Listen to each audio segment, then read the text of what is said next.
I am Nettie Mitchell. I am 89 years of age. I live in the town of Fayette, where I was born and have lived practically all my lifetime. And I would like to tell you one of the saddest and most heartbreaking tales that has come to my notice. Is a true story. Something that happened right here in this town in the long ago. I knew this old lady when I was a tiny child, and she was very sweet and lovely. She was one of a large family of children in a very impoverished home in the early 1800s. At the age of 13, visitors from Lynn, Massachusetts arrived at the home, and seeing the poverty and deprivation there, said, "Why don't you let us take Emeline back with us to Lynn, and she can work in the cotton mills. She's old enough to work there. And she can go work in the cotton mills and send you money to help with the expenses back home." They thought it over and decided to let her go, and she went. She was an efficient, hard-working little girl, but she was entirely among strangers in a strange land, very, very different than anything she had ever known before. Among those who were friendly to her, as most of them were not because she was entirely different, was her young boss, a young man, and he became very friendly, and she yielded to him, to his persuasion, and by the time she was 14, she was the mother of his child. She did not dare to let her people back home know what had occurred. The people where she was staying made arrangements to sell her baby to a childless couple nearby them who would pay her expenses and pay for her transportation back home if she would go as soon as she was able.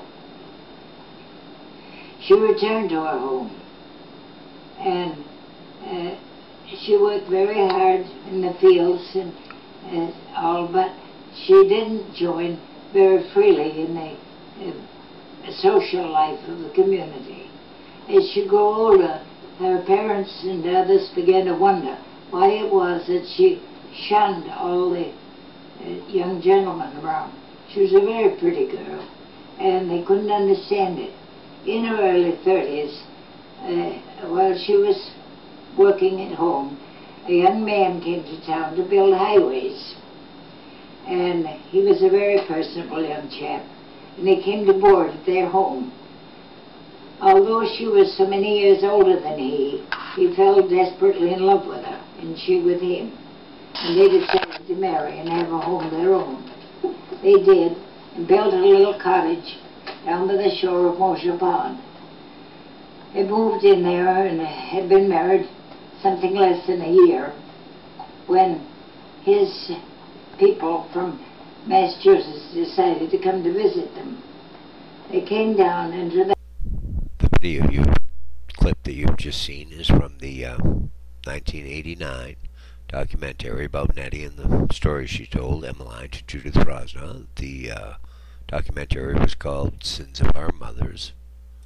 The first photo is of Nettie and her children at Nettie Mitchell Day in Fayette. The second photo is of Nettie and her grandson, Charles R. Mitchell Jr. The next photo is James and Nettie Mitchell's wedding photographs from 1909. And then there is one of her grandfather, Joseph Plant, sitting on a chair in the field.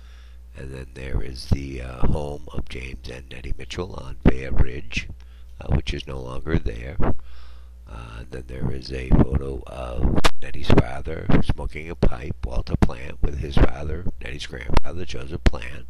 And then there is a photo of Nettie's grandparents' wedding photograph, Joseph Plant and Isidore Jordan. And then there is a photo of the poem about her grandfather, Joseph Plant, that was in the Congressional Record.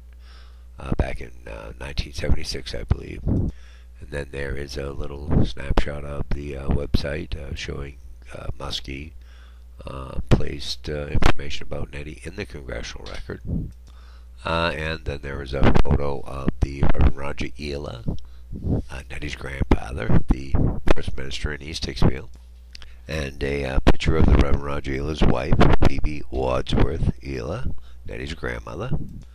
And this is one of Nettie's mother, Elizabeth Ela. And this is one of Nettie's grandparents, Joseph Plant and Isidore Jordan Plant, and their son, Charles Holman Plant, and daughters Gladys and Vivian, standing in the home of her grandparents in the dooryard on the Canton Point Road, what is now the home of Isidore Brand.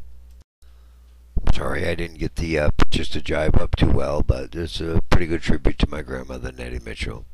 Anyway, I'm still learning how to play with my computer. Sorry I didn't get the pictures to jive up too well, but it's a pretty good tribute to my grandmother, Nettie Mitchell. Anyway, I'm still learning how to play with my computer.